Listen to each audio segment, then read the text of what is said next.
Live from the Blitzkrieg Studio. What is going on, ladies and gentlemen? Welcome back to another beautiful episode of the Sideline Podcast, episode 29. I am your host, Adam Floaters, and today I am actually not joined by Chris. He is actually out of town today. He just left today for the Dallas Cowboys and Green Bay Packers game. So everybody wish him well. Everybody hopes that, the Cowboys win, right? Because obviously you don't want to go to a game where your team loses. So knowing him, he's definitely going to be disappointed by the Cowboys. But, can't please Chris all the time. We have a brand new episode today. We got a beautiful episode today. We have the injury report to start off the week. I apologize for not being here for week 3. We did miss an episode on Tuesday, and that was the first episode that we had missed in quite a while.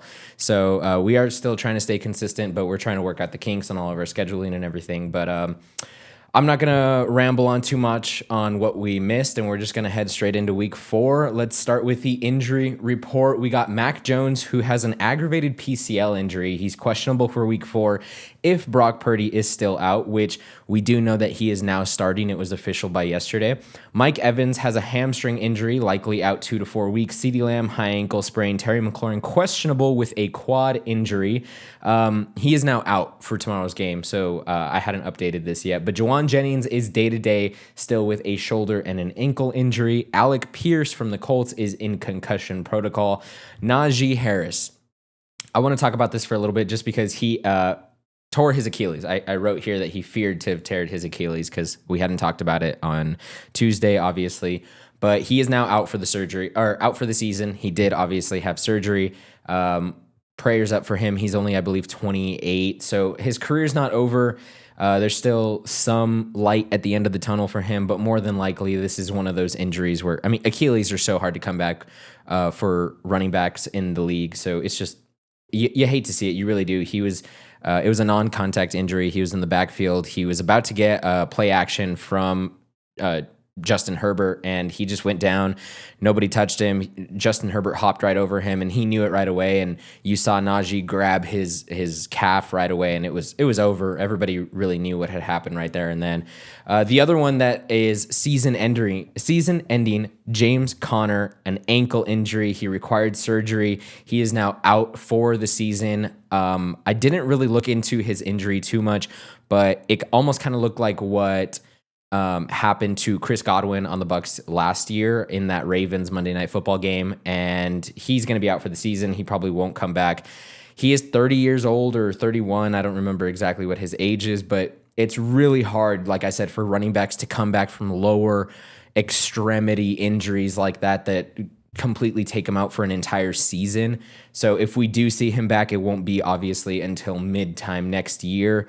Tyrone Tracy is the other running back that went down. He is out indefinitely with a dislocated shoulder. We do know now that he is going to miss at the very minimum 3 weeks with that dislocated injury, or that dislocated shoulder injury. So we do know that Cam Scatabo is going to be the benefactor in that backfield for the New York Giants. Nick Bosa is not an offensive player, and I know we don't talk a lot about defensive players here on this podcast, but Nick Bosa does have a torn ACL, and he is now out for the season. I did not think it was going to be ACL because there is that clip of him walking off the field on his own power. He was limping a little bit. It didn't look like an ACL, though, by any means. Noah Fant is in concussion protocol right now. Jatavion Sanders has a high ankle sprain, and he is likely out for 4 weeks minimum. And Colston Loveland is the other one who is questionable with a hip injury. I don't know anything else about him right now. That's our injury report for week 4. Let's go ahead and kick off this episode with a Thursday night football recap. We had the Seahawks and the Cardinals. The Seahawks win 23-20 with a walk-off field goal. And man, that game was... it was definitely a game. The Seahawks were in demanding fashion, or going to win that game. The game was over, start of the fourth quarter. I believe it was 17-6, and there was no hope for the Cardinals. Marvin Harrison Jr. was having an absolutely atrocious game, and that Seattle defense was way too much for Kyler Murray to handle for 3 out of the 4 quarters of that game. And I say that because the fourth quarter starts and everything starts going the Cardinals' way. Seahawks, they score a field goal, or they score a touchdown, and it gets called back by a Jackson Smith and Jigba holding call. and they have to end up settling for a field goal, making it 20-6. The Cardinals march all the way down the field. Marvin Harrison Jr. finally comes alive, and he ends up scoring a touchdown. And they are 13-20 now. The Cardinals hold the Seahawks to a 3-and-out with like 2.5 minutes to go in the game. And the Cardinals end up scoring with 28 seconds left with, I believe it was an Imari DiMarcado passing or receiving touchdown, passing touchdown, depending on which way you look at it. And the game is suddenly tied 20-20, 28 seconds left on the clock. And the kicker for the Arizona Cardinals somehow manages to mess up this game so bad, he misses the landing zone. So if you guys are not familiar with the new rules, the ball has to land within the landing zone. And if it doesn't reach the landing zone, if it is like your traditional squib kick that has happened over years and years and years, it's no longer like that. You can't just field it and take it out. Instead, it has to land within the end zone to the 20-yard line, and it forces their returner to take it out of the end zone instead of it being placed at the 40-yard line. And that's exactly what happened in this game. The Cardinals kicker misses the landing zone by like 1.5 yards. It lands at the 21-yard line, and it rolls into the landing zone. They obviously call a penalty on it, and the Seahawks get it at their own 40-yard line, meaning that they really only have to get like 20 yards on offense in 30 seconds with 2 timeouts to get into field goal range, and that's exactly what happened. Jackson Smith-Njigba comes away with a great sideline catch, and they get into field goal range. I think Zach Charbonnet was the one that had the last carry on that drive, and the kicker for Seattle just ends up, he was rocking some smelling salts on the side. I don't know if you guys saw that on social media. It was pretty funny.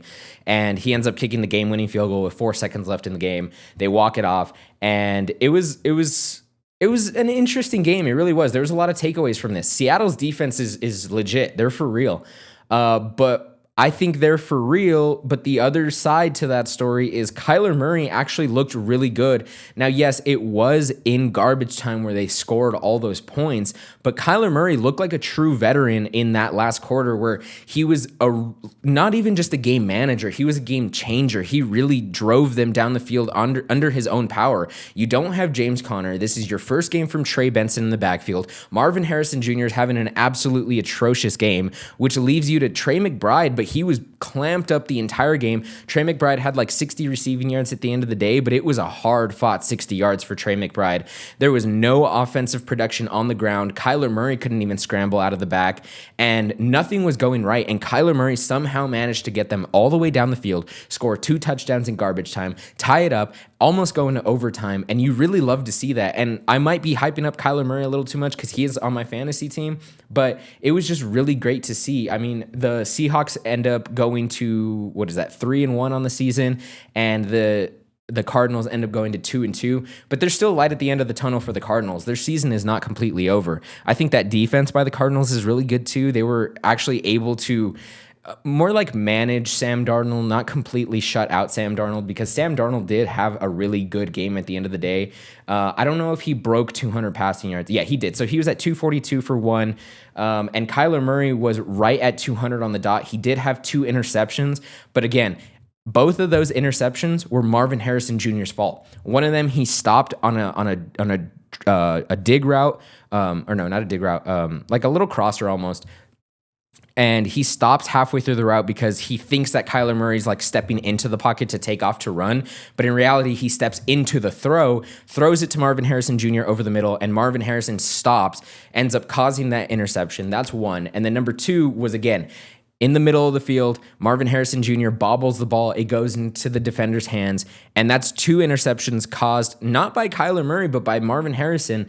And that's why I was talking to Chris on the last episode or 2 episodes ago, where I was like, I understand that it's very, I guess, like situation oriented, but there comes a time where like you can't blame interceptions on quarterbacks, you know, like those interceptions were not Kyler Murray's fault by any means. Now, yes, I understand that it's very cherry picked because there are a lot of times where, just because the quarterback or just because the wide receiver had the ball in his hands doesn't necessarily mean that he wasn't covered.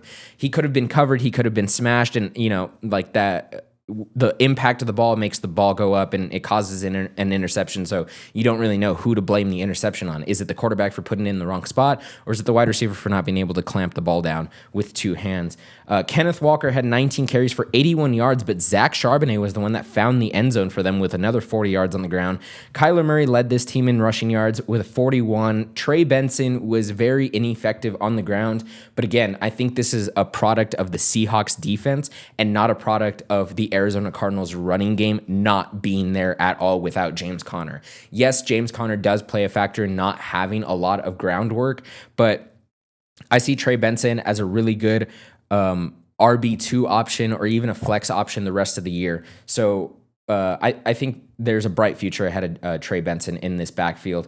In the receiving game, like I said, Marvin Harrison Jr. had all of his work in the second half. I believe in the first half, he had one reception for 8 yards, and that was it. And he ended the game with 6 receptions for 66 yards and 1 touchdown. Jackson Smith and Jigba completely clamped down in the first half once again, and all of his work came in. I think it was just the fourth quarter alone, really. It was 4 receptions for 79 yards. He had that long 36-yard back shoulder, kind of like, or over the shoulder catch down the sideline towards the end of the game. Elijah Arroyo actually came out in this game and he looked really good. He looked like he could be a wide receiver too on this team, which is something that I did not expect to see in this game at all. But he is a rookie. He is coming into this year. There was a lot of high hopes out of him. 2 receptions, 44 yards. AJ Barner caught a touchdown. I wouldn't be looking for him in fantasy by any means though. But Trey McBride on the other side, 7 receptions, 52 yards. So it was 52 yards, 7 receptions. You love to see that out of Trey McBride. That's an easy 12.2 PPR points. The other one that caught the touchdown, like I said, was Emari Demercado with 1 receiving touchdown at the very end of the game. Emari Demercado is going to be obviously Trey Benson's handcuff now, but I think Emari Demercado is going to be almost kind of like the way Trey Benson was right behind James Conner. Is he's going to be getting like those 20 yards a game, and he might see like 2 catches out of the backfield the entire game. So he could be good for like 4 to 6 fantasy points if you really are struggling on your bench, if you really have no depth, if you're in a deep league, if you're in a double flex league. I think Emari Demercado, depending on your situation, is very worth rostering, just because if Trey Benson goes down with an injury, we obviously do see Emari Demercado, and it would suck to see it go to your third string, but again, if they do go to the third string, obviously Emari Demercado would be the benefactor there. I don't know what to make of Seattle's backfield, though, because you have 2 running backs who are both very, very good, and I've talked about them before, where I don't think Zach Charbonnet is better than Kenneth Walker, and I don't think Kenneth Walker is better than Zach Charbonnet. I think they're both very good in their own respective ways. The only thing is Kenneth Walker is one of those guys where he's speedy. He has to get out the end, around the line, and if he breaks one, he breaks one. Like you're not beating him in a foot race. The other one, Zach Charbonnet, he will beat you. He's a bruiser. He's going to beat you between the tackles, and that's his game. So I think this was a really good game. The Cardinals did debut their their NFL rivalries jerseys that we're going to see out of the Dolphins too on Monday night. So we'll see that again. They were actually really cool. Everybody's hating on them on social media. I actually really liked them. I was one of the few people that actually liked these uniforms. So I stand alone on that one. I probably think Chris wouldn't like those jerseys. He's that type of person. Week 4, let's get into the rest of the matchups. I'm going to be breaking down all of the matchups and talking about all of the fantasy production that could be coming out of them. So let's start it off with the Sunday morning game. And I say that because it will be 7:30 our time, Mountain Time, when this game kicks off, but it's 9:30 Eastern Time. This is the Dublin, Ireland game, Vikings versus the Steelers. Both 2-1 coming into this matchup. The Vikings are favored by 2.5 points. We have I don't know why I always want to say Cam Ward when it comes to the Vikings. Like, I don't know. I always mess it up. Carson Wentz and Aaron Rodgers are going to be facing off in Dublin, Ireland. I'm not excited for this game just because I'm not a fan of overseas games. I have like a superstition that every time I play a fantasy player out of these games, they always bust. So I'm not looking to start any of these guys. Obviously, you are starting like Jordan Mason. You're starting Justin Jefferson. Jordan Addison, this is his first game back from the 3-game suspension. So he will be starting. It's just I have him in one of my fantasy lineups, and I don't know if I want to be starting him just because, obviously, again, it's his first game back. We don't know how effective he's going to be in this offense. Yes, he will take a lot of the work from Justin Jefferson being the wide receiver too, or maybe it helps out Justin Jefferson because now you have that proven wide receiver 2 commodity on your team. DK Metcalf, I'm not looking to start in this game just because I'm terrified of this Vikings defense for fantasy purposes. We saw what they did last week against the Cincinnati Bengals. This defense in fantasy put up 33 points. Again, depending on your scoring format, in mine, they put up 33 points. 33 points out of a defense is very, very terrifying. I consider that like an elite defense. Yes, it was against the Bengals. You got to take that with a grain of salt maybe, but I don't know. I've always believed in this Vikings defense. This is what has kept them in a lot of their matchups, even when their offense was not producing. So Aaron Rodgers, I'm not looking to start.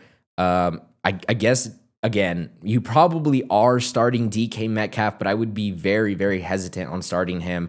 Justin Jefferson, you're obviously starting. Jordan Mason, you're absolutely starting. Jaylen Warren, you're probably starting as well. But again, it's just like, I'm not excited to start Jaylen Warren by any means. I have the Vikings winning this one. I think the Steelers, I don't know. This is one of those games where it's an absolute toss-up. I think Aaron Rodgers is an absolute toss-up in himself. He's very capable of going out there and throwing 4 touchdowns, but he's also capable of throwing 0 touchdowns, 2 interceptions, and all of the work comes in like the ground game. So I don't know. I really don't know what to make of this. Yeah, give me the Vikings in this game. I think they pull it off. I think they're actually undefeated when they go overseas, which is interesting. The international games, they're 4-0, I believe, including that one wild comeback that they had against the Colts a couple years ago. I don't know if you guys remember that. Commanders at the Falcons is our next game. Commanders 2-1, Falcons 1-2. Washington is favored by 1.5 points. We have Marcus Mariota yet again because Jaden Daniels is out once again with that knee injury. Michael Penix Jr. for the Falcons. Ja'Cory Cross-Merritt and Chris Rodriguez will be the running backs for the Commanders. We obviously do have the Falcons back. I'm absolutely blanking. Bijan Robinson will be he's really going to be the number 1 player in this game, I think. It's just like the Commanders, I don't believe in their defense. Obviously, Dan Quinn is a great defensive-minded coach. We have seen him lead an elite defense in Dallas, and when he came to Washington, I think that's why they succeeded so much last year, and that's why nobody expected that, because everybody saw the offense and the lack of talent that was there on the offense, but nobody really saw the defense in order to keep them in those games for the offense to produce. So obviously, I'm starting Bijan Robinson. Again, I know Ja'Cory Cross-Merritt popped up on the injury list. I didn't write him down, but I think it was a knee injury, so be aware of that if you are starting him, just in case he is a late out for the game. Chris Rodriguez would be the number 1 back there. Deebo Samuel is going to be the number 1 receiver because Terry McLaurin is now out for this game with a quad injury, but there was other reports saying that he might have an abdominal strain as well, and if you feel it in your quad and you feel it in your abdomen, there's the report saying that he might have a sports hernia, and a sports hernia could put you out for several weeks, not just 1 week, not just 2 weeks, probably like a minimum of 4 weeks, minimum of 6 weeks. So be very careful with Terry McLaurin. Personally, I traded Terry McLaurin away the second I saw that report where he kind of felt it in like his groin / quad / like lower abdominal area. And that really scared me because I was like, I don't know what to make of that. Like he said that he was kind of feeling it in his lower region, but if you're feeling it in your abdomen as well, that's very alarming. So I actually traded him in the league last week after he went down with that injury. I wanted to get off of him right away. Deebo Samuel and Zach Ertz, I think, will be very good in this game. Drake London, again, you're starting Drake London. I don't know how much production you're going to get out of him, though. Michael Penix has not looked good through 3 weeks. He was blown out and benched last week against the Panthers. So if he can't produce against the Panthers, I don't know what he's going to do against this Commanders team. I have Washington winning this by a mile. I was out on Washington last week against the Raiders, and I was like, oh no, the Raiders for sure upset them without Jaden Daniels, and they proved me wrong. The Commanders really took over in that game. So Marcus Mariota, I have him winning this game. The next game is a 3-0 Chargers team against a 0-3 Giants team. LA is favored by 6.5 points. Justin Herbert, and we have the debut of Jackson Dart finally. Jackson Dart is the rookie that they drafted in the first round out of Ole Miss.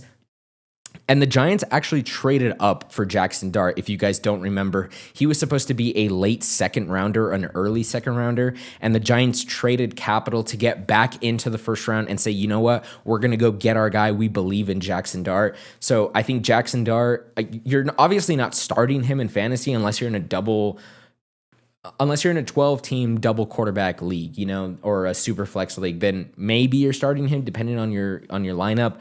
But I'm not starting him. Maybe in Dynasty, he's worth rostering right now, just in case he does really pop off and just in case he is the next best thing for the Giants. Omarion Hampton will get the start again now with Najee out, and Cam Scatterbo will now get the official start over Tyrone Tracy. Like we said, Tyrone Tracy does have that dislocated shoulder, so Cam Scatterbo should be good to go for this team. Keenan Allen, Ladd McConkey, Quentin Johnston. I don't know what to make of this Chargers offense just because they're so good. Justin Herbert is playing at an elite level right now, probably a level we haven't seen ever since his rookie year, and he's probably above that right now. I think his rookie year was his best year so far out of his career, and I think, God willing, if he stays healthy, everything goes right, this will by far be his best year, and it's already looking like it from the get-go. They're 3-0. They have the Giants this week. They're probably going to go 4-0. I have the Chargers winning this for sure. I have no doubt in my mind that the Chargers pull this off. Their defense is really good. Start their defense in fantasy this week. I guarantee you they are going to put up points against Jackson Dart. It's his first start. He's a rookie. I don't expect much from them. Cam Scatterbo, you're starting. Omarion Hampton, you're now starting. Keenan Allen, Ladd McConkey, Quentin Johnston. If you have at least two of these guys on the same team, don't start both. Pick and choose your battles. But obviously, like if these three wide receivers are on separate teams in your league, they're all three more than likely going to be started. My number one would probably be Quentin Johnston, and then number two, Keenan Allen, and number three, Ladd McConkey. And it's crazy to say that Ladd McConkey is your number three just because a lot of people drafted him in the second round with fantasy capital, so a second rounder, it's really hard to put on your bench right away, but that's kind of just the way the cards have fell for Ladd McConkey over the course of 3 weeks so far. He's really been the third option in this lineup. So Quentin Johnston, you're starting over Ladd McConkey, and I think you're starting Keenan Allen over Ladd McConkey just because Keenan Allen is really your red zone target. Malik Neighbors, you're probably starting with Jackson Dart. You're hoping that Jackson Dart airs it out and does literally any better than what we saw out of Russell Wilson against the Chiefs last week. So again, you're probably rolling out everyone but Jackson Dart on the Giants offense. Give me the Chargers in this one. They go 4-0. Giants, I'm sorry, but you're falling to 0-4. We have a battle of winless teams next. We have the Titans at the Texans. 0-3, 0-3. A combined 0-6. Houston is favored by 7.5 points. And it's crazy to see that a winless team is favored by 8 points against a winless team. It really shows you how little confidence Vegas has in Tennessee because, again, both of these teams 0-3. Neither offense has been particularly good. Cam Ward, CJ Stroud, both of these quarterbacks are really, really, really struggling right now. Both of them are behind horrible offenses. Tony Pollard, Nick Chubb. Again, don't expect much out of Nick Chubb yet again. I know that the rookies were getting in some work. So I really don't know. I don't think I'm starting Nick Chubb at all unless you really have to. Tony Pollard, you're starting for sure. Like I said, Tony Pollard is one of your floor guys. He's going to get 19 carries in this game. That's a given. So start him. Alec Iomenor, I'm not excited to start him either just because this Texans defense is very good. I'm looking to sit all of the Titans, really. Like Calvin Ridley has been non-existent in this offense, so do not start him. You sit him on your bench. Alec Iomenor, again, situation dependent. I'm not looking to start him this week, though. Tony Pollard, even. If I could sit him, I would. But more than likely, you're not going to be sitting Tony Pollard. He is your floor guy, and he's probably better than a lot of options, even behind this horrible offense, and even going up against a really good Texans defense. Nico Collins, you're starting, and you're hoping for the best, and you're hoping CJ Stroud figures it out against this bad Tennessee team. So hopefully we have a good game out of Nico Collins again. He did have 22 last week. So, start Nico Collins, and that's basically it from this game. Like, it's really bad, this whole game. I don't really want to talk about more of this game. Give me Texans. Eagles at the Bucks. We have a playoff matchup right here. This is an easy playoff matchup. Both of these teams will be in the playoffs when it's all said and done, hopefully, if everybody stays healthy throughout the year. And I say that because the Bucks have been hit with some crazy injuries, but let's get into that. Philly is favored by 3.5. Both teams undefeated. Philly's favored by 4 on the road against another undefeated Bucks team, which is, it's weird because Philly almost lost to the Rams last week. So if you almost lose to the Rams at home, how do you expect to beat the Bucks on the road? I don't know. I guess because they're still the defending champs. Jalen Hurts, Baker Mayfield are your quarterbacks in this matchup. You're starting both of them. Saquon Barkley, Bucky Irving. Again, you're starting both of them. A.J. Brown, Devontae Smith. Emeka Egbuka is now Tampa's wide receiver 1. We have news that Chris Godwin may or may not make his debut. He's looking to make his debut. That's what the report is, that his debut will be tomorrow against the Eagles. But if he does start tomorrow, do not start him. Please do not start him. Even if he goes off for 14, 18 on your bench, doesn't matter. Don't start him. You want to see what his ramp up is going to be like. You want to see what his production is going to be like in week 1. If it's hot out the gates week 1, absolutely start him week 2. If it's not hot out the gates week 1, okay, maybe you can start him week 2, definitely week 3, but give it some time. He is coming off of that dislocated ankle. He is going to have a ramp up production. He hasn't even been out for a full year, so give it some time. I'd wait on him. Mike Evans is now out with that hamstring injury. He's more than likely going to miss a very minimum of 2 weeks. We're probably going to see him out for 4 weeks. He was very frustrated on the sideline. If you guys did not see that clip of him slamming his helmet on the ground, he was very, very angry that he came down with another injury, and he knows that his hamstring is just the death of him at this point in his career. I actually have the Bucks winning at home, so give me the Bucks. I think A.J. Brown will be good in this game. I think Devontae Smith will be good in this game. And I think Saquon will be good in this game. Panthers at the Patriots is our next matchup. New England is favored at home. Both teams 1-2. New England favored by 5.5 points. Bryce Young, Drake May is your featured quarterback matchup in this game. I love Drake May right now. I believe he's a top 10 fantasy quarterback in regardless of what scoring format you play, whether it's 4 or 6 point passing touchdown. But in 6 point passing touchdown, I believe he's actually top 5 right now. Don't quote me on that, though. I don't have that in front of me. Chuba Hubbard and Travion Henderson are your featured backs. And I say Travion Henderson now because Travion Henderson is actually getting the RB1 reps in practice this past week. Now with Ramondre Stevenson and Antonio Gibson both having fumbling problems last week. I know we didn't talk about this on Tuesday, and I know we didn't recap the games, and I'm trying to do it all at once, but the Patriots had 5 collective turnovers last week. They had 4 fumbles, 1 interception. 2 of them came from Drake May. 2 of them came from, or 1 of them came from Antonio Gibson, and 2 of them came from Ramondre Stevenson. So it's really hard as a Patriots fan to watch the Patriots right now because you know how much talent they actually have with Drake May, and you know how little talent they have around Drake May.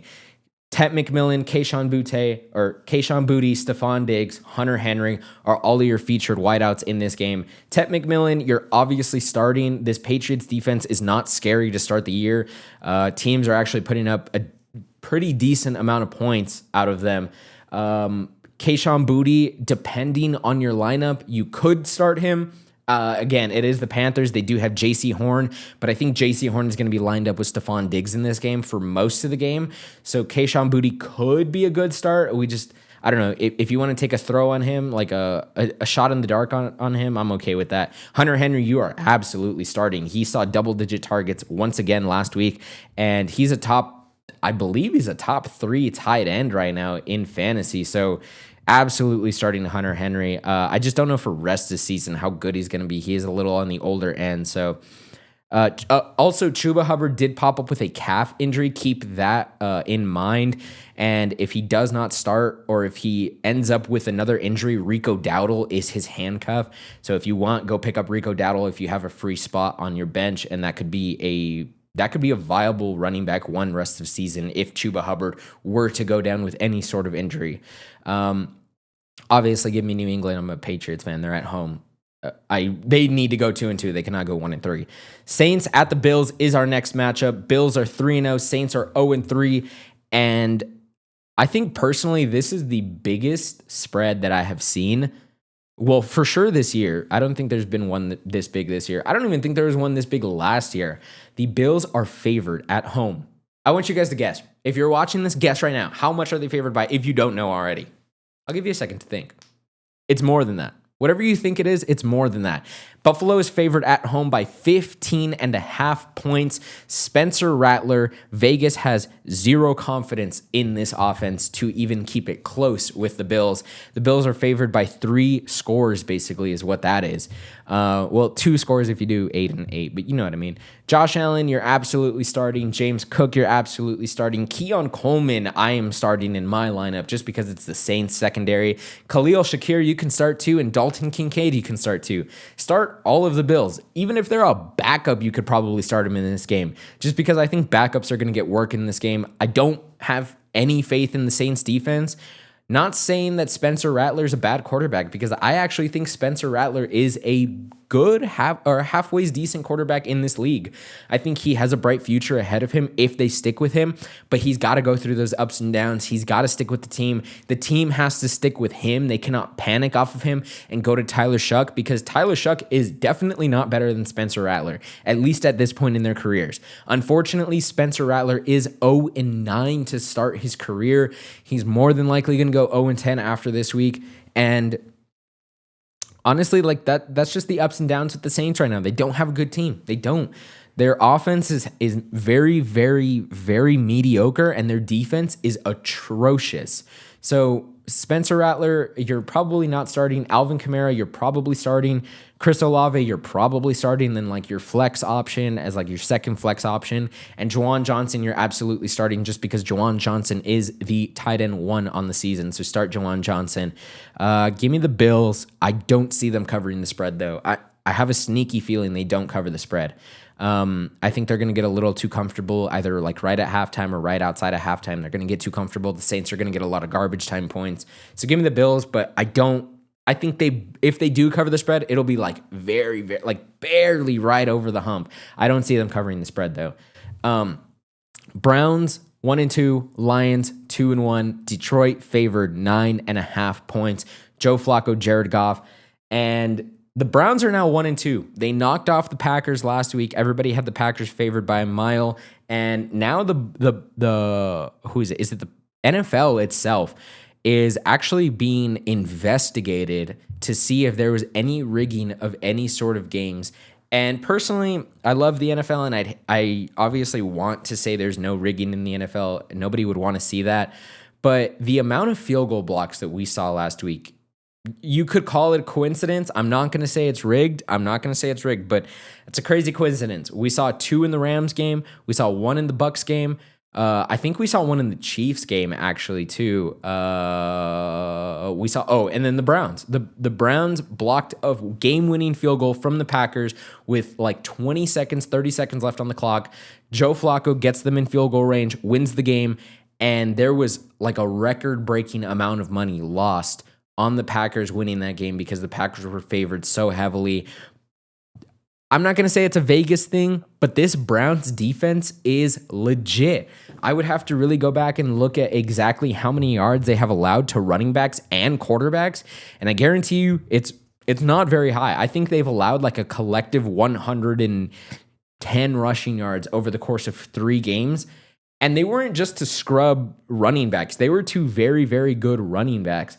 I think, so last week they played Josh Jacobs, and I think they held him to 60 rushing yards, which is still good. Like it's halfway decent, but I mean, 60 yards, you want more. Let me see. 30 yards. Oh, I'm so sorry. I gave him double. So Josh Jacobs saw 30 yards against this Cleveland Browns defense.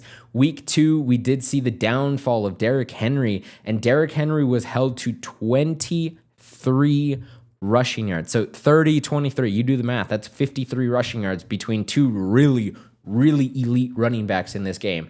And then Chase Brown has not been elite, but he's the one that's actually had the most out of both of those running backs, and he had 43 week 1, 43 rushing yards, that is. So, I mean, again, like a collective, not even 100 rushing yards through 3 running backs that were top 10, top 15, if you include Chase Brown at their position last year. So again, elite defense. I'm scared of this Browns defense if you're playing any of the any of the Lions this week. Amon-Ra St. Brown should be good, as well as Jameson Williams. I really have a lot of confidence in this Lions offense to probably still cover this spread, because the Ravens did cover the spread. Derrick Henry did not have a good game, but they did cover the spread by a mile. I think they won like 40-13 or whatever it was at the end. Quinshon Judkins, you're probably starting because he saw a lot of work last week. He is now the RB1 in Cleveland, and he looked very good on the touches that he had. He also found the end zone. Jerry Jeudy, I wouldn't be starting, but if you have to, that's okay. David Njoku, I'm not starting. I'm out on David Njoku rest of the season. I hate to say it, but Harold Fannin, I called it even at the draft that this was a very, very good pickup. And yes, I did make a joke, and I was like, I think the Browns have a type when it comes to tight ends because they both kind of looked similar. And Harold Fannin is their tight end 1 right now. And I don't know if it's a product of their scheming, or I don't know if it's a product of Joe Flacco, or I don't know if it's just a product of how good Harold Fannin has been to start the year. But he is their tight end 1. I think he's the tight end 12 on the season right now in PPR. As ugly as it sounds, I'm actually starting everybody in this game, minus, like, obviously Joe Flacco. I don't see how you sit Jahmyr Gibbs. I don't see how you sit David Montgomery, especially after the week he had. And yes, again, I did say how this Browns defense has been elite, but I don't see how you bench Jahmyr Gibbs. Obviously, you're starting Jahmyr Gibbs. He was your number 1 pick. And then David Montgomery, I don't see how you bench him either. When you have that 1-2 punch, one of these guys are bound to go off. Amon-Ra, Jameson Williams, you're starting both of them after the week that they had last week. Harold Fannin, Sam Laporta, you're starting both of those guys. If you have to start David Njoku, I guess you can. Jerry Jeudy, again, if you have to, you can. And then Joe Flacco, you're not starting. Give me Detroit by a mile. I think they cover the spread still. Jaguars, 2-1 at the 49ers, 3-0. San Francisco is favored at home by 3.5 points. I'm going to be honest, I don't even know how San Francisco is 3-0. I really don't. I get it. I believe they have the easiest schedule in the league this year, like the number 1 easiest schedule. I just don't know how they're 3-0. I look at this team and I'm like, they should absolutely not be 3-0. I do like Kyle Shanahan as a coach. I've said it before. I love Kyle Shanahan. I hate the 49ers. I'm a Cowboys fan.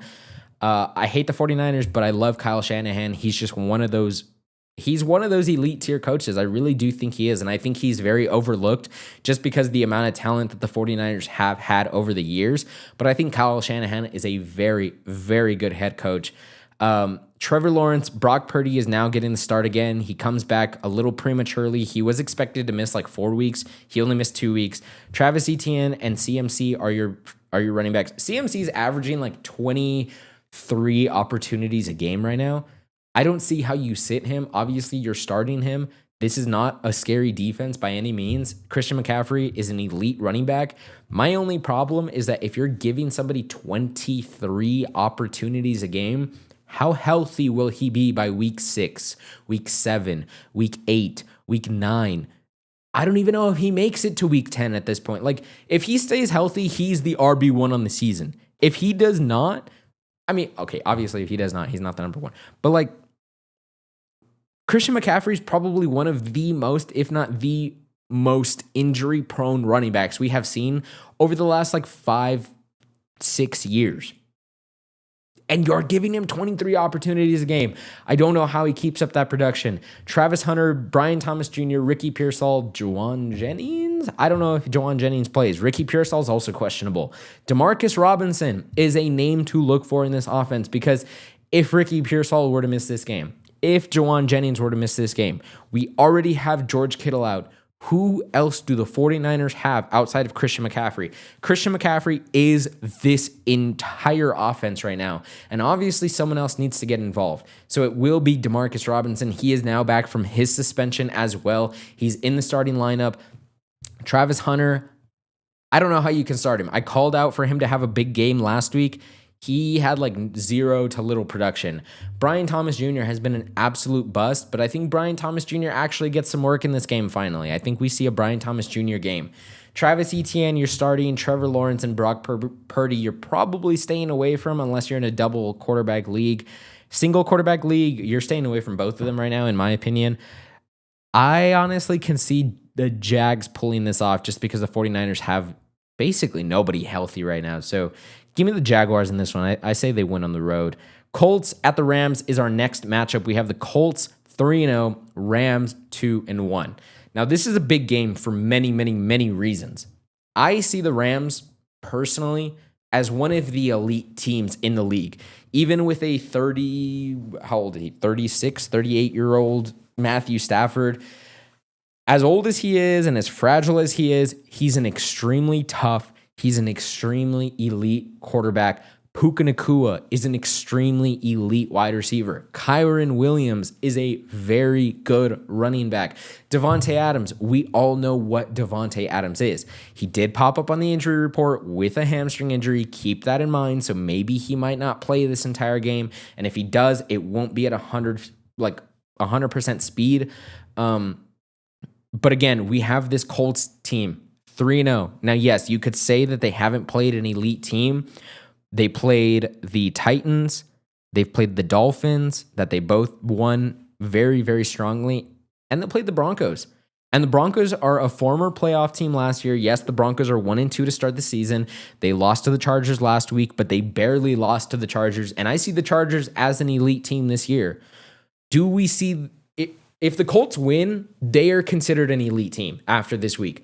If the Colts win this week, they are hands down, no questions asked, considered an elite team after this week. Daniel Jones has it figured out. Jonathan Taylor has always been an elite overlooked running back, and he's only overlooked because of how bad that team has always been with a quarterback. Like they've had who? Carson Wentz. They've had Matt Ryan. They've had Phillip Rivers. They've had Nick Foles over the couple years. Like they've just been rotating. And then they got Anthony Richardson, 4th pick in the 2023 draft. And they're like, all right, this is our guy. We went for him, top 5 pick, not just the top 10, top 5 pick. He was number 4. And they were like, we got our guy. This is our guy for the future. They benched him. They benched him after 2 years. He's injury prone. He cannot see the field the way Daniel Jones can, clearly, because I said it last week. Maybe this team was just a Daniel Jones away from the playoffs. And it sounds crazy to say, but I don't think Daniel Jones is a bad quarterback. I really don't, especially after what we've seen out of the Colts.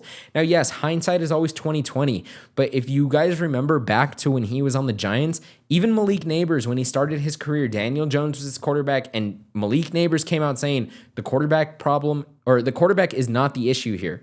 And they were like, oh, well, what is the issue? And he's like, it's not the quarterback, I'll tell you that. So I don't think he was lying. I think Daniel Jones is a great quarterback. Jonathan Taylor, elite running back. We got Michael Pittman Jr., who's, again, fantasy relevant, and he has not been fantasy relevant for like 2.5 years. Tyler Warren is an elite tight end already. He's proven himself to be one of the elites of the tight ends, and we might see it again where a rookie tight end finishes as the tight end 1 on the year. We saw it with Sam Laporta in 23. We saw it with Brock Bowers in 24. Maybe we see it again with Tyler Warren in 25. And I think Tyler Warren really fell into the Colts' lap because Tyler Warren was supposed to be the number 1 tight end taken off the board, and nobody saw the Bears going for a tight end to begin with. And they reached over Tyler Warren to get Colston Loveland, and they really haven't used Colston Loveland, but we'll get into him in a little bit. And Tyler Warren is the number 1 tight end in this class. Like I've said it before, I think Tyler Warren was 2. Colston Loveland was kind of like the consensus, or Tyler Warren's the 1.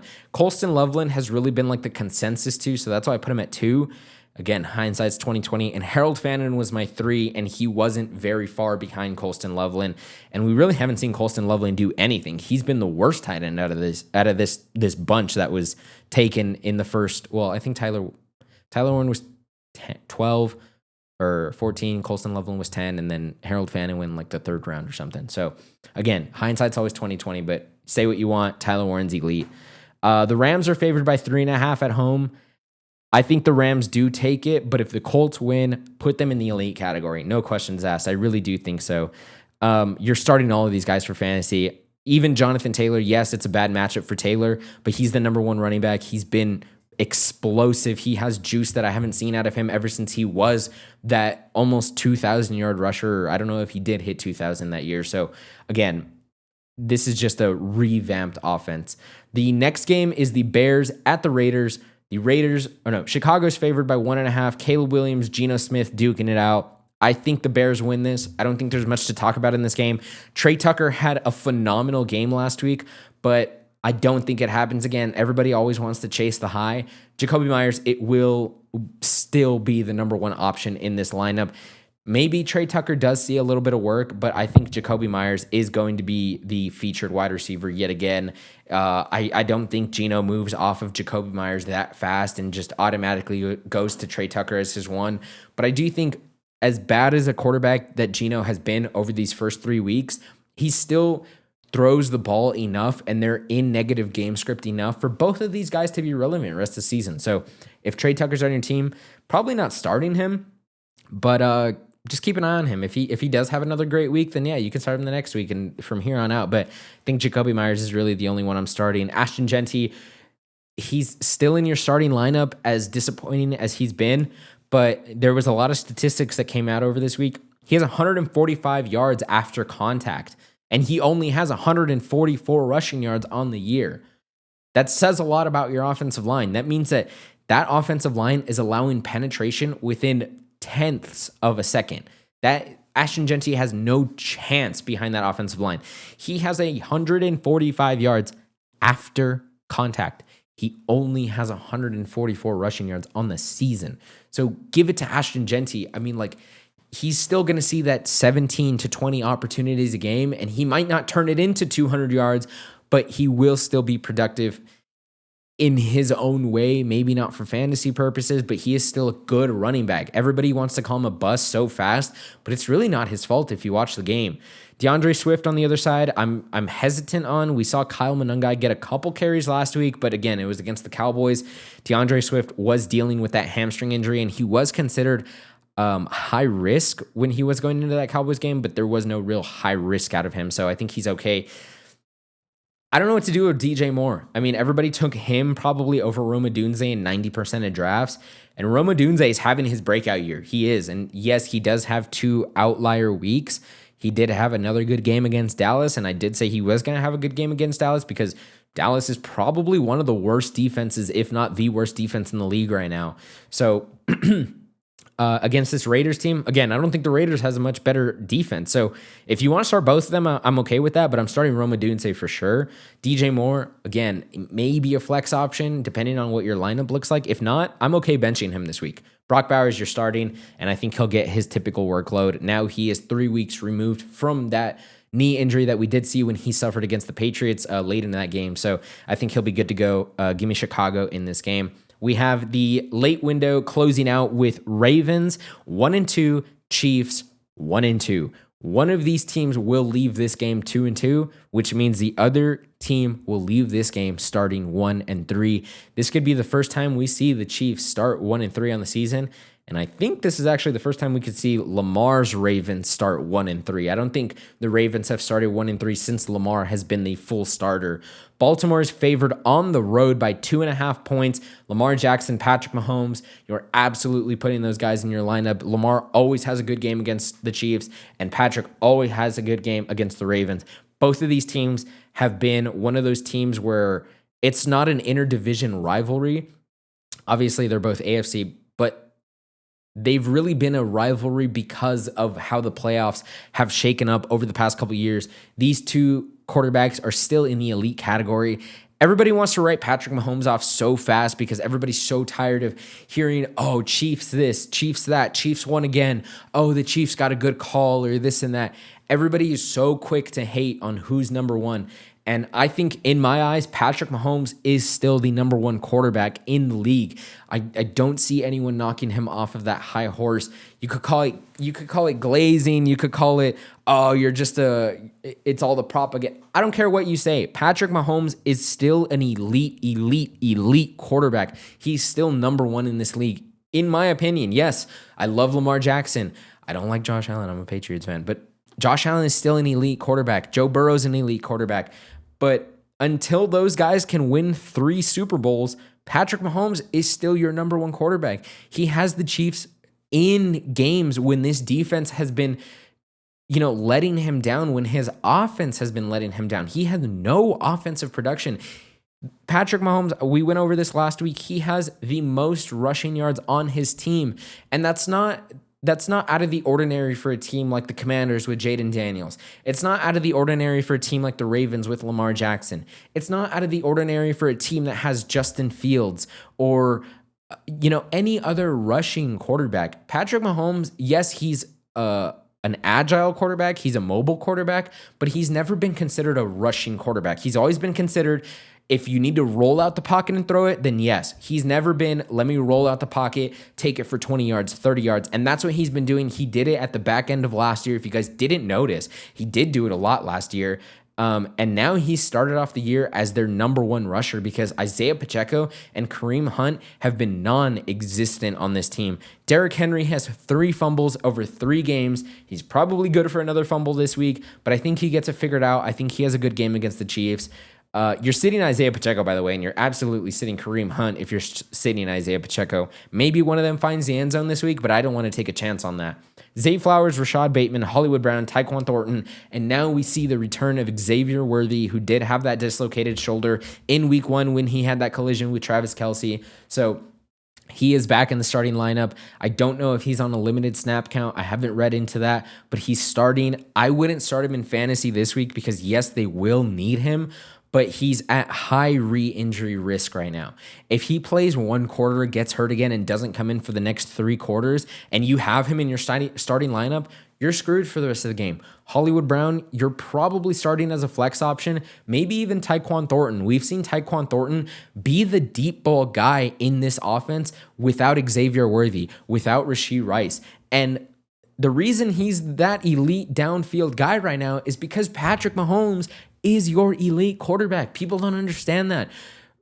Outside of Rashee Rice, Patrick Mahomes has not had an elite pass catcher since Tyreek Hill has left this team.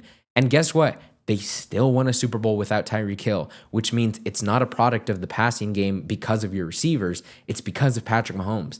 Mahomes is one of those quarterbacks where he's like Tom Brady, where it didn't matter who was out there catching the ball. He's going to make you look good because he's going to put the ball in the right spot and he's going to let you run your route. He's going to let you play your game.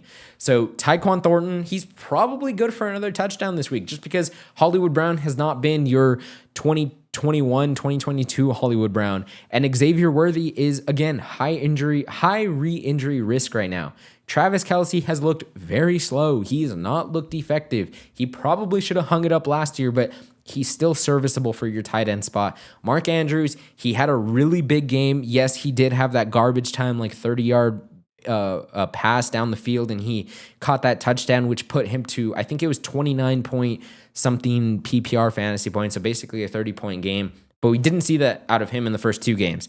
So you can start Mark Andrews. I don't know how good of a game he's going to have. Isaiah Likely, I think, is close to coming back, or I don't think he's starting this game, but I think he's real close to coming back. So you're good to start Mark Andrews. You're good to start Travis Kelce. You're good to start Zay Flowers. You're probably good to start Tyquan Thornton. As ugly as it sounds to say, you're probably good to start Tyquan if you're in a double flex league. If you're in a single flex league, you probably have a better option. If you're in a double flex, full PPR, if you're in a 12-man league, even if you're a 10-man league, you're probably starting Tyquan Thornton. Again, it sounds ugly, but I'm probably starting him just because of if the Ravens get up in this game real quick, the Chiefs are obviously going to be in negative game script. They're going to have to throw the ball, and Tyquan's going to be down there somewhere. Give me the Ravens winning this game. It's hard to see the Chiefs winning right now without Rashee Rice, with a limited Xavier Worthy, with no rushing game. So give me the Ravens in this game. Sunday night game, we got the Packers at the Cowboys. Like I said, Chris is actually away from this episode because he's actually on his way to this game right now as I'm speaking. Green Bay is favored at Dallas by 6.5 points, which might have been crazy to say 2 years ago, and it is absolutely not crazy to say now. The Packers have looked very good, minus last week's game against a really good defense, and Dallas has looked the complete opposite of good. They have looked atrocious. Offense did not get going last week against Chicago, and the defense is just not there. They might as well not have anyone out there on defense because that's basically how it's been for 3 weeks. Maybe like the first half of the first game, and after that, it's just been, I mean, when you allow Russell Wilson, who just got benched after week 3, to put up 400 passing yards on your team, that's not a good sign. Caleb Williams and Roma Dunze looked like Tom Brady and Randy Moss out there. Like, this defense for the Cowboys is probably one of the worst defenses we have seen out of the Cowboys in years. And it's weird because Dallas has been one of those teams over the past half decade where they've had a really, really top end defense. And now Dan Quinn leaves. Micah Parsons leaves. Trayvon Diggs is now 3 years removed from that 11 interception season. Deron Bland is not at 100%. They lose Mike McCarthy, and now they have Schottenheimer calling the shots, and it's just not good. Like, this team is not at 100%. CeeDee Lamb is going to be out for this game. George Pickens is your number one receiver for Dallas. You're probably starting Pickens just because he's probably going to see 10 targets in this game. Romeo Doubs, Matthew Golden. I'm okay starting Matthew Golden for sure. If you want to throw a dart on Romeo Doubs, I'm okay with that too. You're starting Jordan Love. You're starting Josh Jacobs. You're starting Tucker Kraft. You're probably starting this whole Packers offense, and you could probably win this week, your matchup, playing an entire Packers offense because this offense will go off against Dallas. For some reason, Green Bay has like a vendetta against Dallas, and every time they play, they just put on their hard hats and they go to town on Dallas. They absolutely go to town on Dallas. So give me the Packers by a mile in this game. Javonte Williams, start him. It's hard to sit a top 5 running back right now, and he might not have a good game, but you would hate to see him have a decent game on your bench. So start him. Pickens, you're starting. Jake Ferguson, you're starting. If you're a CeeDee Lamb owner and you're slim on the other end of your wide receivers, let's say you have, I don't know, let's say you had Xavier Worthy, CeeDee Lamb, and I don't even know, Drake London, and obviously CeeDee Lamb is out, and you need a flex spot and you don't have anyone else, and if you're in a double flex league, Jalen Tolbert could be good, or even, oh man, I forgot that, Kavonte Turpin. So I think one of those guys could be good to throw in your lineup, but you kind of throw them in your lineup and you close your eyes and you hope for the best. There's probably better options out there though. So yeah, give me Green Bay on the road by a lot. Let's close it out with our last 2 matchups of the day, or of Monday night. We got a doubleheader on Monday night. Like I said, the Dolphins are going to be rolling out their rivalries jerseys for the first time this year. Both the Jets and the Dolphins 0-3. Miami is favored at home by 2.5 points. Justin Fields makes his return. He did pass concussion protocol, and Tua Tagovailoa, he hasn't looked bad actually, except those picks that he's thrown over the past couple weeks. But I'm going to be honest, like, yes, Tua is not by any means a top 10 quarterback, but he hasn't looked like he's a bottom 10 quarterback either. He's looked very, very in the middle, and he's honestly probably good for fantasy purposes this week, just against this Jets defense. Breece Hall, you're probably starting. Devon Achane, you're probably starting. As ugly as a game it is, again, it's one of those games where it's ugly, but you're more than likely starting 90% of these guys. You're starting Jalen Waddle. You're starting Tyreek Hill. Jalen Waddle, I think, has found the end zone 2 out of the last 3 weeks. Garrett Wilson, you're starting because no one else is there. I honestly have the Jets winning this game. As weird as it is to say, I have the Jets winning this game. Justin Fields, if he is 100%, they win this game. If he's not 100% and he's just going out there because they don't have any faith in Tyrod Taylor, then probably the Dolphins. But I'm gonna go with the Jets in this game.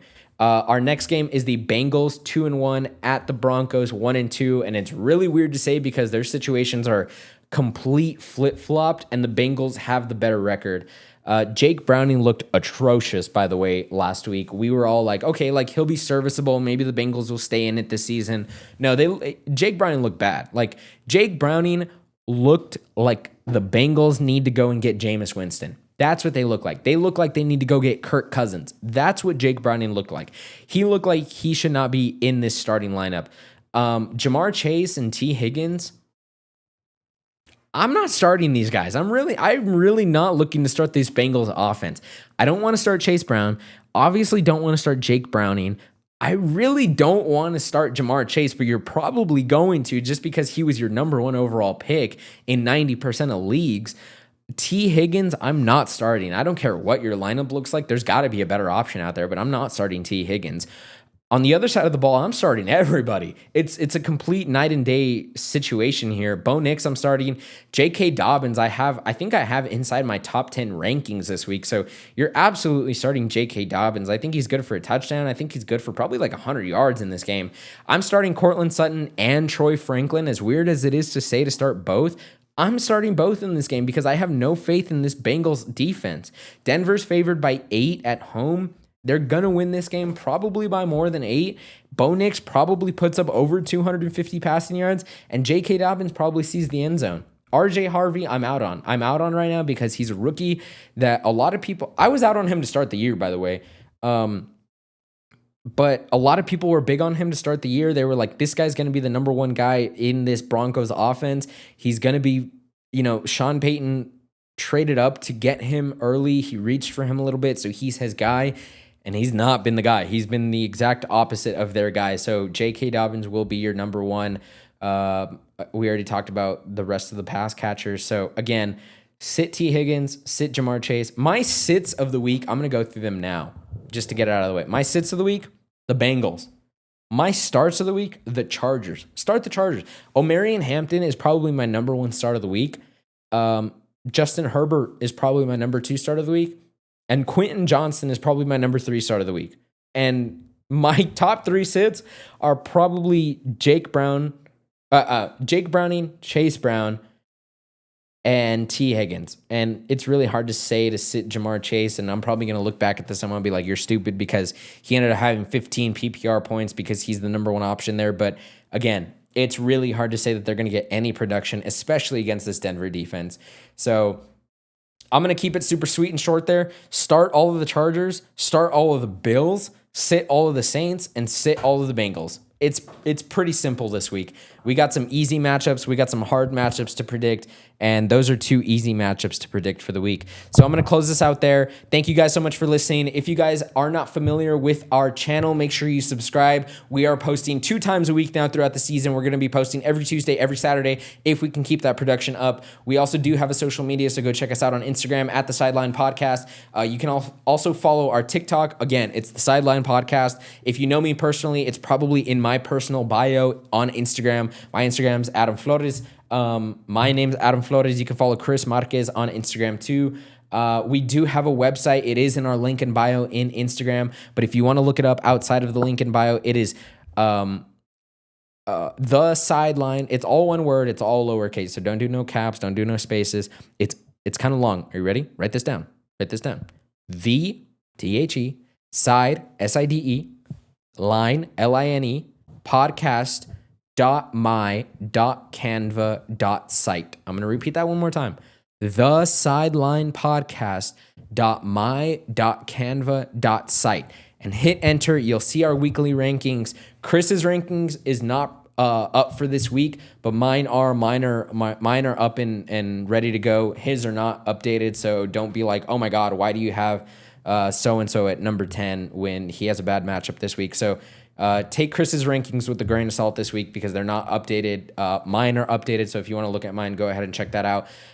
We will be posting some TikToks and some Instagram Reels this week because I've been slacking a little bit. I'm not going to lie.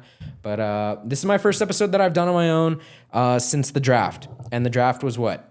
April, right? Isn't that when the draft is? April. So it's been a couple months. I hope I did well. I hope you guys enjoyed. If you guys did enjoy, again, like, comment, subscribe, share with your friends, your family, share with your brother, your grandma, and we will see you later.